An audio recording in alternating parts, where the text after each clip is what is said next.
Baik Tribuners, masih di Mata Lokal Corner. Kita sekarang ngobrolin soal Pilkada Batam. Dan mungkin memang ada relate juga karena biasanya koalisi di Pilgub itu relate dengan linear dengan di Batam. Ada fenomena menarik nih di Batam. Satu sisi Bu Marlin adalah istri dari Pak Rudi yang katanya akan melanjutkan program.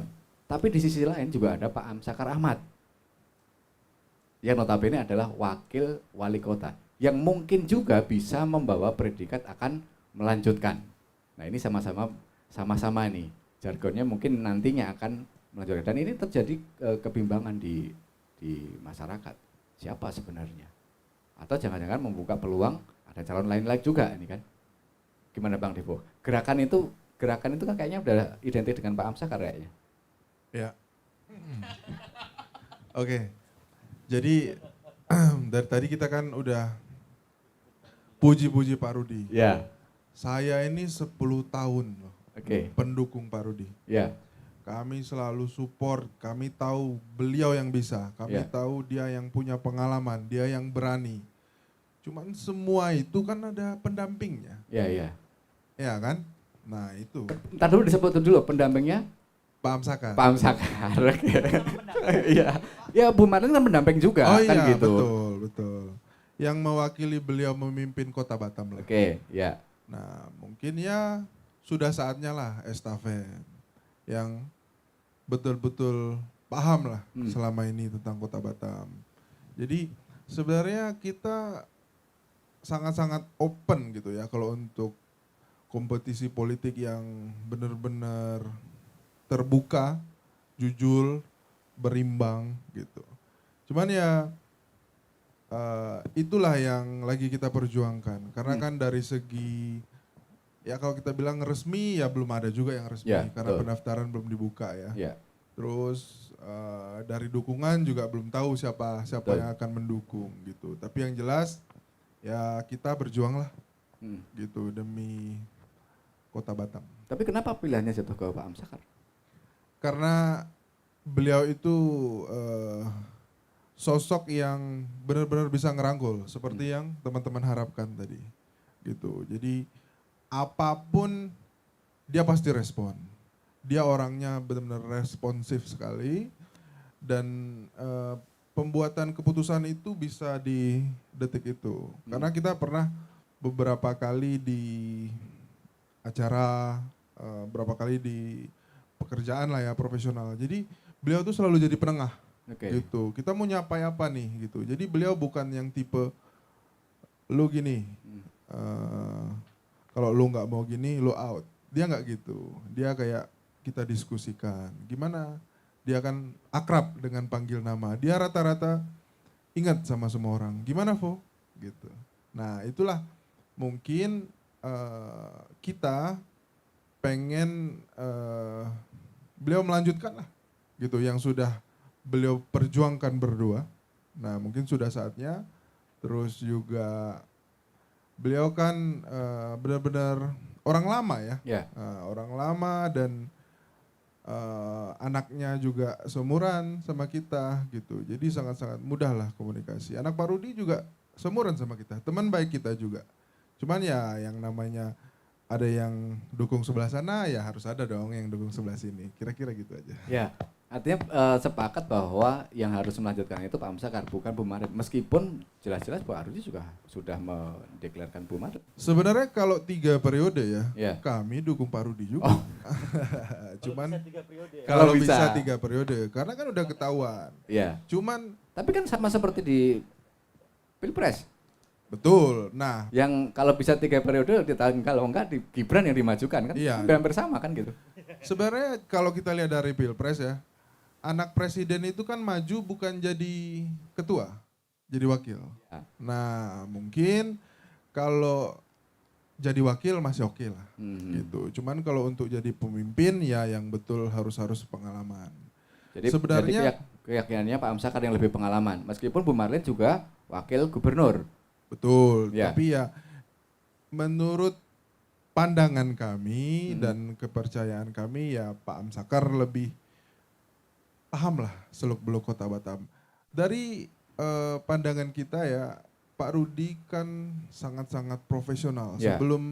Setelah beliau dari kepolisian, Hmm. beliau kan juga pengusaha. Ya. Sebelum jadi anggota DPR, beliau lama di pengusaha. Jadi kami pengusaha-pengusaha muda juga sangat-sangat pro sama beliau. Harusnya di tangan beliau itu banyak sekali calon-calon wali kota yang bisa beliau usulkan. Yang best of the best pasti dia tahu. Tapi ya balik lagi, kan yang diusulkan istri beliau. Ya. Nah, jadi ya mungkin dari pendapat itu kita lebih akan dukung Ke Pak Amsakar. wakil wali kota sekarang. Oke. Gitu, kira-kira. Gimana Greg? Udah gatel kayaknya dia. Ya, jadi kalau saya tuh simple aja Mas Agus. Ya. Kenapa pro ke Bu Marlin? Bu Marlin tuh udah jelas keberlanjutan pembangunan di Batam ini akan dilanjutkan. Pak Amsakar saya belum tahu. Wakilnya kan Pak Amsakar, artinya kebijakan kemarin diambil Iya. bersama Pak Amsakar. Belum tentu juga, mungkin mau dirubah sedikit kan. Nah ini kan belum masih abu-abu nih. Ya, Kan? ya. Nah, jadi kalau saya yang pasti-pasti aja ya karena Bu Marlin akan melanjutkan seluruh kebijakan dan arah pembangunan infrastruktur ke depannya, ya saya lebih simpelnya itu saya pilih Bu Marlin.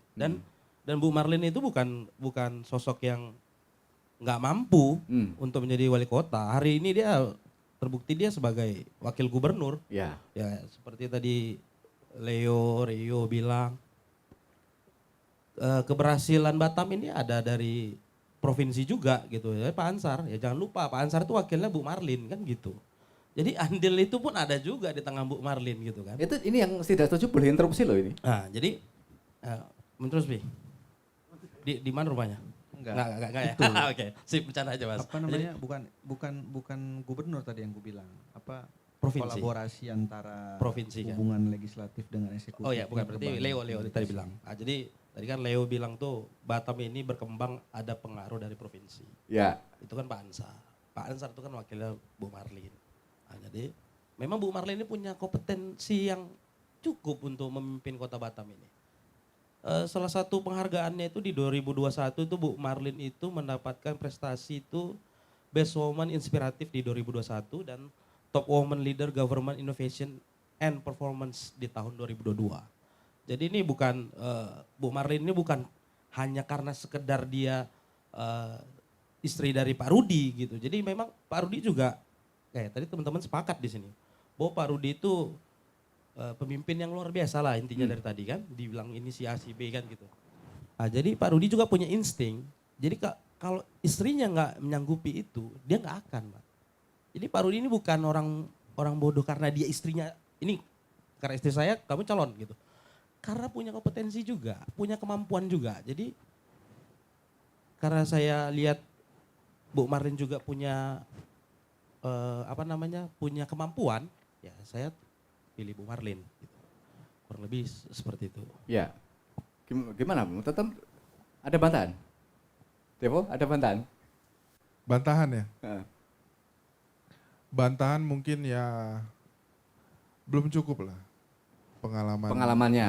Jadi pengalamannya 2 tahun, kan 2 tahun kan? 2 tahun dibandingkan 10 tahun, belum? Betul. Jadi ya mungkin kan dari segi probabilitasnya kan memang Ya. Pak Rudi udah nggak boleh lagi. Ya, betul. Terus mungkin di gubernur juga, padahal ya mungkin kalau misalnya Bu Marlin maju lagi jadi wakil gubernur mungkin bisa menang. Misalnya kalau Pak Rudi masih di wali kota gitu Ya. ya. Gak mungkin ya suami istri Gak mungkin, ya. di pilgub ya. Tapi emang ya kondisinya harus seperti ini. Memang pandangan yang kita tangkap itu ya mungkin orang yang bisa kita percaya adalah ya keluarga gitu ya. Kalau menurut pandangan kami ya Pak Jokowi juga dia kan nyalonin anaknya ya. Jadi membantah tadi bahwa pandangannya untuk itu adalah kemampuan, tetapi lebih titik dominan pada keluarga. Betul. Jadi sebenarnya gini. Belum, aja. Greg, belum. Belum ya. Jadi Oke. Jadi seperti Pak Jokowi ya, kan Gibran baru jadi wali kota Solo ya. Wali Kota Solo, Nah, ya. jadi ya emang benar-benar ya udah Prabowo nih yang minta Ya. jadi wakil. Nah, jadi kita juga satu Indonesia 90 juta orang itu setuju Gibran cocok Ya. jadi wakil. Karena memang di Gibran itu kita yang bisa masuk. Anak muda nih mau masuk kemana gitu. Kalau kita tanya sama menteri-menteri yang udah tua, Pak bikin Olimpiade Mobile Legend dong. Mungkin pada nggak tahu. Cuman kalau Gibran paham gitu. Seandainya Bu Marlin nanti ngambil anak muda sebagai wakilnya, apakah goyah nggak? Bisa. Bisa goyah ya, jadi. bisa goyah pikiran ya. Bisa jadi. Cuman gitu. Iya, Tapi iya, emang iya. kalau dari segi kapasitas ya jujur aja Gibran ya belum mampu dong Iya, iya, jadi iya. presiden. Bahkan mungkin jadi gubernur DKI pun belum tentu Iya, menurut kita. Karena dari undang-undang udah jelas ya bahwa Usia, kapasitas seorang wali kota itu sangat-sangat dominan. Kapasitas wakil ya mensupport aja Iya. gitu. Jadi beda. Nah, Pak Musakar kan udah 10 tahun nih. Ya. Udah tahu dia seluk-beluknya. Takaran garamnya berapa, kalau urusan ini kemana, segala macam. Dan benar-benar decision makernya beliau, bukan nanya lagi. Gitu. Oke. Mas, Kira-kira sedikit, gitu. sedikit Mas. Ya. Jadi ini saya mau Sebelum saya lempar. Ya saya mau agak bantah sedikit. Jadi nggak, pernyataan dari Devo tadi itu kan bahwa karena ada hubungan keluarga makanya dipilih. Bukan sekedar kemampuan kan gitu. Jadi kita lupa sering. Kita tuh sering mendengar quotes itu, di balik lelaki yang hebat itu selalu ada wanita yang luar biasa. Ya. Siapa wanita luar biasa dibeli Pak Rudi?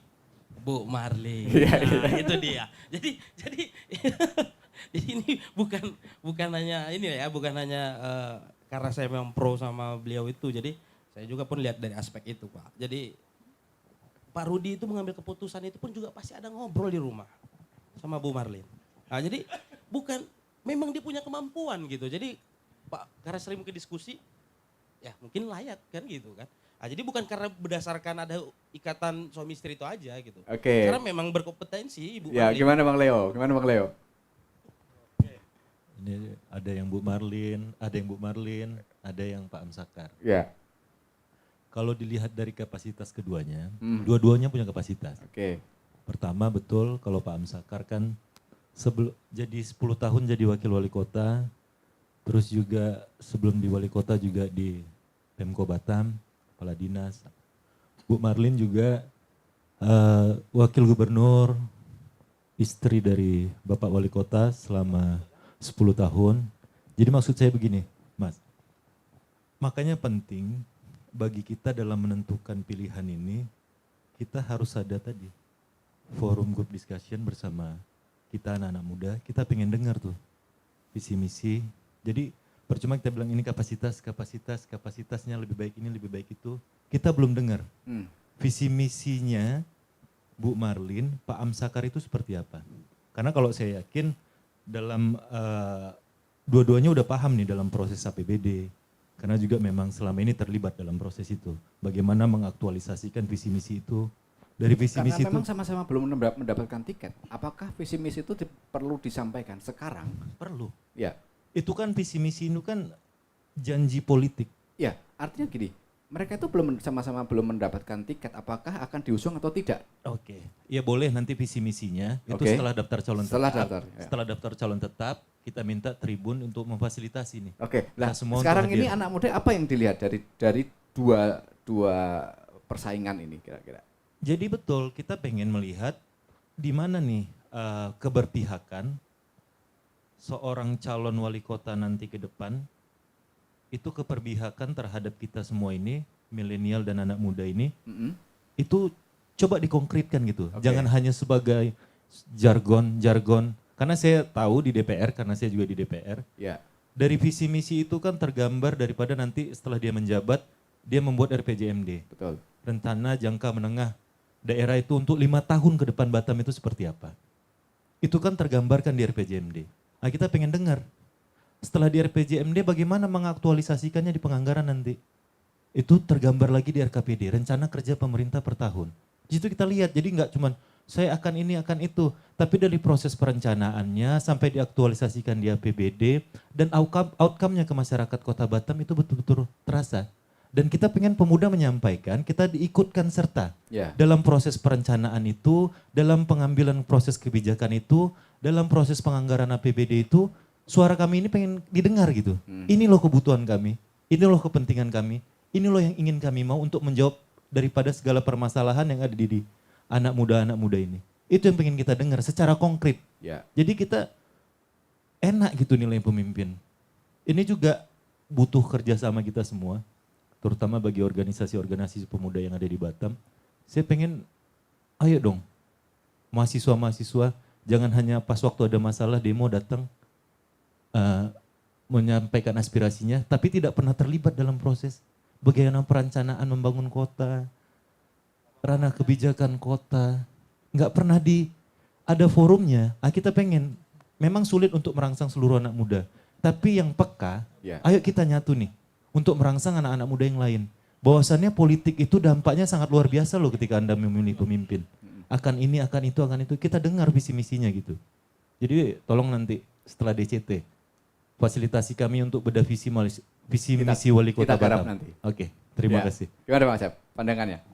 Ya, ini seru memang kalau ngelihat dari tadi kapasitas ataupun isi tas ya. Ya. Betul ya. Dua-dua memiliki kapasitas yang luar biasa tapi ya dapat diukur dengan tadi caranya ya dites kompetensinya. Siapa yang bisa ngetes? Oh ya kita-kita dong misalkan ya perwakilan dan bagaimana. Dan itu dua-duanya belum memang? Memang belum. Belum ya? Ya, tetapi kan sekarang ini kalau dilihat kalau ini adalah produk, Oke. ini lagi ngelihat pasarnya gimana. Kalau ini sebuah produk, lagi melihat pasarnya gimana. Apa yang hari ini kita lihat? Balihonya di mana-mana. Ya. Jadi hanya sebatas baliho di mana-mana. Nah, terus Membandingkan baliho, ini ada dua konsep yang berbeda, satu pakai AI, yang satu enggak. ya itu ngikut mungkin ya. Tetapi betul yang saya rasakan adalah bagaimana nanti penentuan proses siapa pendampingnya itu menjadi bagian penting. Ya. Menjadi bagian yang sangat penting.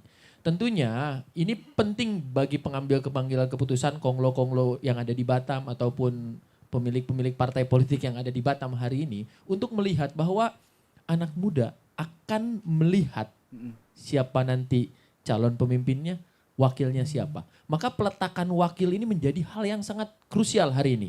Sekalipun betul tadi yang disampaikan oleh Pak Depo bahwa fungsinya wakil tuh ya nggak banyak gitu ya. Ya, tapi betul secara ini sangat krusial. Kenapa? Kenapa demikian? Ini yang dilakukan oleh Prabowo Ya. di Pilpres 2024. Mengambil Gibran dan ternyata sosoknya bukan kaleng-kaleng. Ini memang kaleng emas ini. Nah gitu. Nah kemudian, begitu juga di Kota Batam. Tentunya apabila ada keterwakilan pemuda dalam kontestasi pilkada nanti, tentunya suara 50% something ini bisa ke situ nih. Dan ya kita tidak melihat hari ini A dan hari ini B. Jadi nggak cukup baliho yang AI itu? Nggak cukup? Belum, Belum karena AI itu tidak mewakili. Oke. Percuma pakai AI tapi nggak tahu nih cara bikinnya gimana. Gitu loh. Jadi harus ngerti AI-nya, industri AI-nya ternyata ngerti dan paham gitu loh. Sehingga yang saya harapkan tadi seperti disampaikan di awal, di mana pemimpin kita hari ini harus mengerti masalah hari ini supaya apa? Solusinya cocok untuk hari ini, bukan solusi yang kemarin gitu loh. Dan tentu ketika dia mencari orang-orang di sekitarnya, kan tentu pemimpin itu mengambil keputusan ada staf ahli, nggak mungkin. Dia ngambilnya cuma keputusan pribadi, tapi nah apabila dia mengerti, dia pasti akan mencari staf ahli yang kekinian juga. Nah, jangan. Jadi sebenarnya besar harapan kami, Bang Leo ini menjadi salah satu masuk di bursa nih. Iya. Ini udah pas gorengannya Bang ya. Udah pandai menjilat saya. Enggak, saya lihat Greg karena Greg bagus banget tadi kampanyenya. Jadi saya berharap, jadi ada pemimpin muda yang memiliki kapasitas itu. Sehingga kalau ngomong staf ahlinya, oh ini pasti staf ahlinya yang diambil, oh gue ada temen gue nih di mana, waduh tarik. Sehingga problem-problem saat ini bisa diselesaikan dengan baik, benar, efektif, efisien. Begitu. Cuman ya balik lagi, kadang ongkos politik yang mahal membuat kesempatan anak muda untuk berkarya ini sedikit. Ya. Nah maka dari itu tadi saya sampaikan kepada pemilik-pemilik partai politik untuk legowo memberikan kesempatan. Karena kita udah bukan saatnya mau bersaing dengan teman-teman begini. Tapi bagaimana kita harus bisa bersaing dengan bangsa-bangsa lain.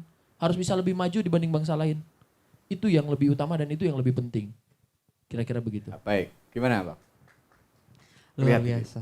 Iya sebenarnya luar biasa penyampaian dari Bung Asep. Saya memang sepakat bahwasanya hal yang krusial di sini adalah pemilihan wakil begitu. Karena memang tadi yang disampaikan juga dengan Bung Devo bahwasanya kemungkinan pilihan tuh bakal berubah. Tetapi kita tidak boleh lupa bahwasanya figur saat ini yang ada di Kota Batam itu ada Bapak Rudi dan juga Pak Amsakar begitu.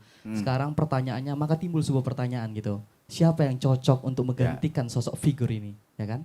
Di sini memang agak sedikit sulit ya kita melihat bahwasanya di lain sisi ada pendamping selaku politiknya itu dari Pak Amsakar sebagai wakil wali kota. Di lain sisi juga ada pendamping hidupnya gitu dari Bu Haja Marlin gitu ya. Sama-sama pendamping. Benar. Jadi di sini kita bisa melihat maka jawabannya apa? Jawabannya yang disampaikan dengan Bung Leo tadi. Bahwasanya kita anak muda ini butuh adanya bedah gagasan.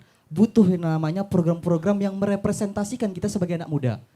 Jadi kami mengetahui kira-kira dari calon-calon ini apakah mereka memang bisa merepresentasi kita sebagai anak-anak muda dengan keterbukaannya misalnya, dengan merakyatnya misalnya. Itu salah satu hal yang sebenarnya mewakilkan kita sebagai anak muda. Kalaupun misalnya nanti ketika menentukan wakilnya tidak ada anak muda, saya pikir dengan cara yang tadi disampaikan Bung Leo, saya pikir itu salah satu cara yang konkret untuk kita menentukan bahwasanya mereka lah yang tepat untuk merepresentasikan anak muda. Begitu, Bu. Ya, kira-kira belum ada yang masuk ke Persema, nggak ada benar? Ke golongan mahasiswa belum ada. Baik Bu Marlin, Pak Amsakar ataupun sosok yang lain. Sampai saat ini memang belum ada. Belum. Belum ada. Tapi memang Bung kami dari Poli Batam terkhusus ya memang meng-cut off gitu. Kalau misalnya ada hal-hal yang sekiranya nanti ada politik praktis gitu. Tetapi mungkin secara substansi mungkin kalau misalnya memang ada ajakan-ajakan untuk bedah gagasan forum, saya pikir sepakat. Bahkan mahasiswa saya pikir terasa terpanggil gitu dengan yang disampaikan dengan Bung Leo gitu. Oke. Jadi kami tunggu nanti kalau misalnya kita ada forum-forum seperti itu. Begitu ya, Bung? Gimana Rio? Menarik ini pembahasannya antara Bu Marlin dengan Pak Amsakar. Sosok lain juga boleh. Ini makanya saya bilang, saya selalu berpikir bukan out of the box sih, tapi di saat ada kiri dan kanan kadang-kadang saya di tengah. Gitu. Kadang-kadang saya membuka poros sendiri. Kenapa anak muda ini tidak berpikir membuka poros baru? Kita kan di sini kan ceritanya kan tentang pemimpin pilihan anak muda. Anak muda, ya. Emang nggak ada sosok anak muda yang memang sekarang ini bisa maju, yang punya kompeten yang sama dengan dua nama tadi? Kan ada. Ya, di sini di tengah-tengah kita pun ada kok, ada Leo nih. Beliau nih gini-gini salah satu anak muda yang berpengaruh loh, menguasai secara legislatif dan eksekutif, menguasai. Saya rasa sudah ada modal untuk itu gitu.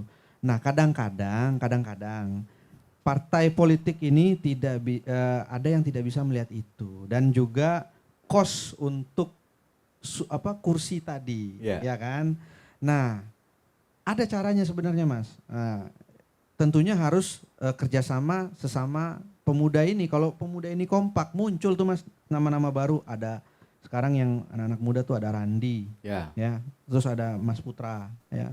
Terus ada siapa lagi? Ada Mbak Sekar. Ini kan semua nama-nama anak muda yang nanti ke depan bakal menjadi pemimpin di masa depan. Kan gitu. Jadi saya pengen kita sama-sama jangan dulu membahas antara Bu Marlin dan Pak Amsakar. Karena kan belum DCT ya Pak Dewan ya. Justru kita harus munculkan lagi nama-nama baru. Nama-nama baru yang memang kalau bisa ini yang bertanding. Ya, untuk mengimbangi dua nama tadi kalau bisa, tapi kalau nggak bisa ya kolaborasi.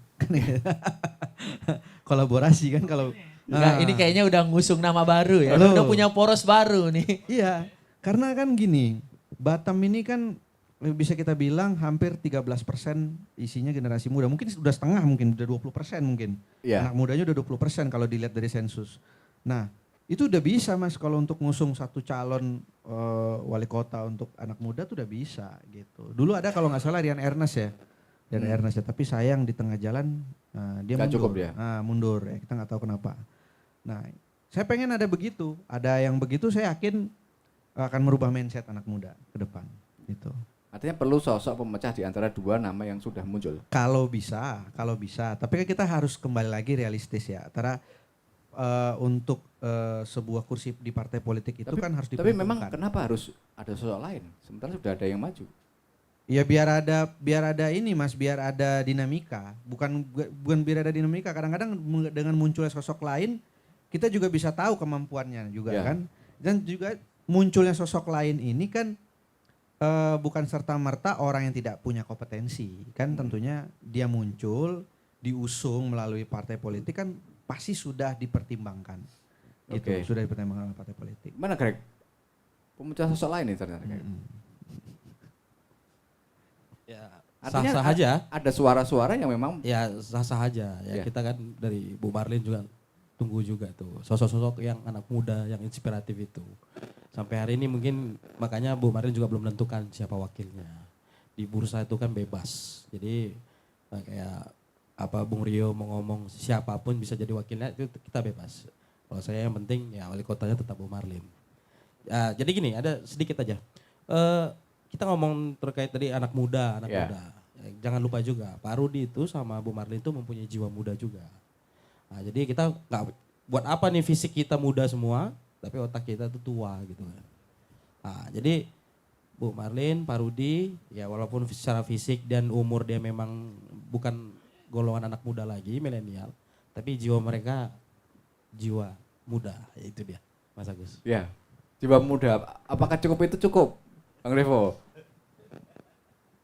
Ya, jadi benar orang-orang tua itu pasti punya masa lalu, masa muda yang bakal dikaitkan sama kehidupan pribadi dia sekarang. Ya. Cuman kalau ibaratnya kita membagi problem itu, ibarat kita di perusahaan ya, Ya. Bang, kami direktur gitu kan, terus si ini megang ini, ya lebih baik didelegasikan ke orang lain gitu, yang profesional gitu. Kalau memang bisa kita cari manajer CEO yang ex perusahaan multinasional ya lebih baik itu dibandingkan keluarga kita sendiri. Mungkin kira-kira gitu. Terus sebagai pengusaha juga ya. Jadi kita lihat di Batam itu banyak banget daerah-daerah yang sangat-sangat secara ekonomi itu lagi naik banget. Contoh di Bengkong. Ya. Padahal ya pelebaran jalan itu terakhir-terakhir banget. Berarti nggak gitu ngaruh. Karena dia sebelum itu dia udah nggarap. Dari COVID pun, sebelum COVID pun dia udah garap. Nah itu siapa yang garap? Ya anak muda. Karena apa? Karena orang tua beliau punya lahan, terus dikasih delegasi nih ke anak-anak muda. Berdirilah sebuah kafe Ya. yang sangat-sangat terkenal, Kasta gitu. Dulu bisa ngedatangin artis penyanyi nasional tuh tiap bulan, kadang tiap 2 bulan. Tapi itu apakah ada sentuhan dari pemerintah? Saya rasa belum. Karena emang ekonomi di Batam itu belum sampai segitunya untuk bisa mencakup ekonomi-ekonomi kreatif gitu. Nah, jadi itulah yang kita harapkan.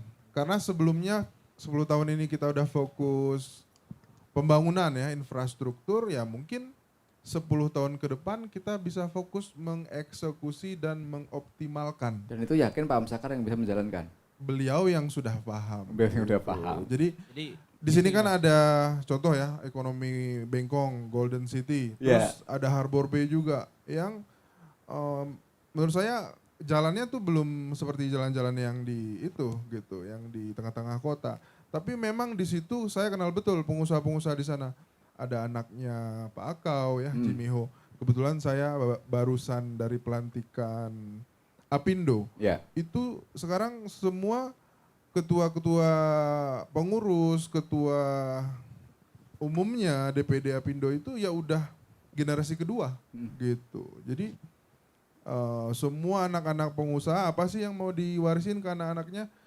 Bukan hanya bisnis, tapi ya pelakunya tadi gitu. Jadi ya emang udah tahapnya sekarang ke area sana. Nah, untuk kita bisa didengarkan dan dilibatkan, ya kita harus sama orang yang benar-benar paham betul Kota Batam. Gimana sih nasib pebisnis baju, gimana produksi sepatu, UMKM segala macam. Itu kan nggak sebentar untuk paham itu. Oh Bang Depo, Hmm. tapi dikit ya ini. Tadi kayaknya pengen nyela dikit aja sih sebenarnya.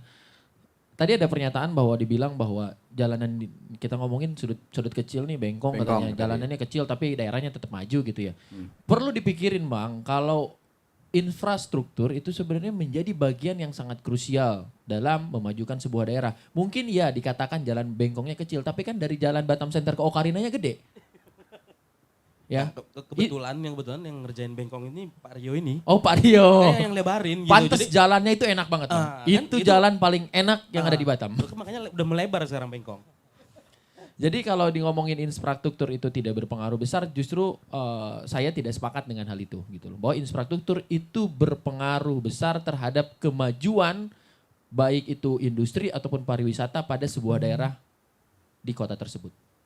Ya, kalau secara direct emang betul-betul impactful ya. Cuman Bengkong itu berdiri sebelum sebelum itu. Terus juga kayak Harbor Bay ya. Harbor Bay itu kan benar-benar kawasan yang semua serba ada gitu. Di situ peran-peran anak muda itu sangat-sangat penting gitu.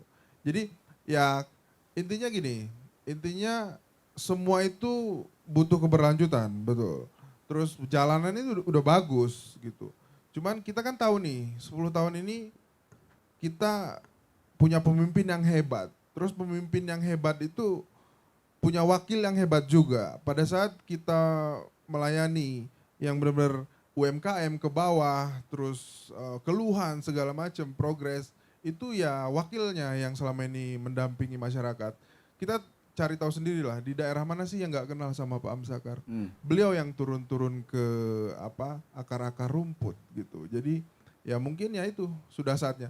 Cuman kalau kita mau bahas kehebatan infrastruktur yang ada memang impactful. Ya. Cuman sekarang kita ya inginnya lebih ke siapa sih yang lebih Layak, bisa. ya. Lebih bisa, udah itu aja. Ya, nah artinya dari komunikasi politik, kita kan berbicara dari komunikasi politik untuk ya tentu kita tidak lepas akan berbicara mengenai tentang Pak Amsakar dan Bu Marlin untuk di Pilkada Batam. Nah, ini Asep nih, komunikasi politik antara Pak Amsakar sama Bu Marlin, penilaianmu seperti apa? Ini Atau mungkin butuh ini dua-duanya belum komunikasi politik ke anak muda belum cocok dua-duanya, silakan.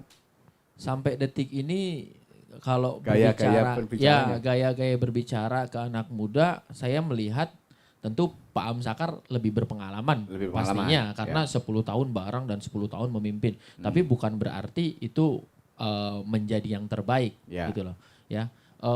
Akan tetapi kita dari anak muda dan saya sebagai anak muda itu lebih melihat komunikasi yang dilakukan ini kan lebih ke komunikasi say hi gitu loh, bukan melibatkan, apalagi sampai bagaimana nih kondisi Batam atau pertanyaan-pertanyaan seperti itu mungkin juga nggak akan sempat waktunya. Tetapi benar yang disampaikan Bung Leo bahwa forum-forum diskusi itu penting dilakukan gitu loh. Dan melihat dari sudut pandang saya sebagai anak muda hari ini, baik Pak Amsakar, baik Bu Marlin, ini sudah dicetak seolah-olah hanya calon itu dua. Ya. Dan seolah-olah hanya calon itu dua. Dan secara persepsi ini memang sedang dimainkan. Persepsi dimainkan sehingga lawan tidak terlalu berat dan ongkos tidak terlalu mahal mungkin ya. Ya. Tetapi harapannya kami itu justru malahan ada ya kalau bisa calon lain yuk maju Muncul, ya gitu, kan? muncul gitu loh. Ya tidak dari partai politik juga lebih bagus karena apa ya, saya mewakili, saya jujur melihat mendengar kata partai politik itu seolah-olah kayaknya ini mah politik doang gitu, nggak kayak kelihatan nggak benernya banyak gitu. Sekalipun sebenarnya benernya banyak ya, benernya banyak. Cuman persepsi kita udah menunjukkan ini partai politik lagi yang musuk. Persepsi kita tuh udah kayak, makanya dibilang tadi oleh Bung Rio, anak muda malas ngomongin politik. Sebenarnya bukan malas ngomongin politik karena kita saya menganggap politik ini kayaknya kotor deh. Gue kalau kotor-kotoran kayak begini malas udahlah nggak mau. Dan kemudian politik ini kayaknya sulit. Yang benar kelihatan salah, yang salah kelihatan benar. Nah ini yang menjadi di persepsi di anak muda. Dan saya ngelihat bahwa persepsi ini sekarang sudah dimulai. Dengan cara lawan hanya dua, kemudian seolah-olah tensinya tuh selalu memanas. Sehingga di dalam konteks perbincangan hanya ada dua calon ini. Padahal di belakang layar ngopi bareng mungkin ya. Kemarin sih ya halal bihalal ya. Kang Asep, yang waktu opening showroom siapa yang datangnya? Oh, itu paham Sakar. Itu karena Pak Rudi nggak diundang.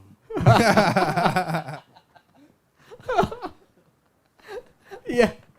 Tapi saya tanggapi sedikit yang Asep bilang tadi itu, sedikit saya mengenai masalah politik itu kotor. Iya.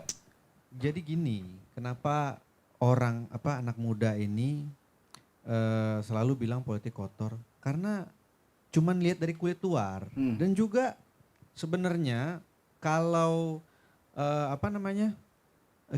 teman-teman bilang politik ini kotor, suka nggak suka kita tetap harus contohnya presiden, wakil presiden itu kan diusung partai politik.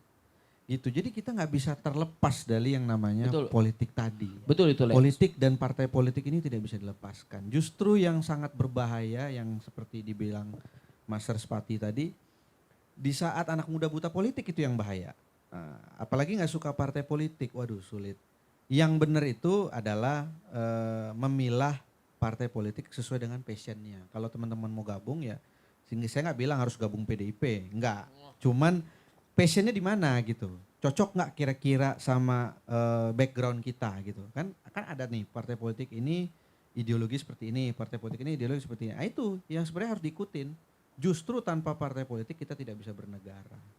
Ya benar ya Pak Leo ya, ini tambahin. Ya, silakan Pak Leo. Nambahkan, saya betul juga sepakat kalau anak muda itu wajib, bukan lagi ayo tapi wajib berpolitik. Karena apa? Politik itu dampaknya sangat luar biasa. Saya jadi anggota dewan, kita nih ngobrol di meja kopi. Kita ngomongin negara juga, kita ngomongin daerah juga, kita ngomongin ke depan gimana, kemudahan kita gimana-gimana. Tapi cuman sampai di situ. Yeah. Tapi kita berpolitik, kita berkontestasi, kita berkompetisi dan alhamdulillah kita menang. Beda Pak di dalam Pak. Kenapa ya? Kita ngomong, kita punya ilmu, kita nyerap aspirasi, langsung jadi program Pak.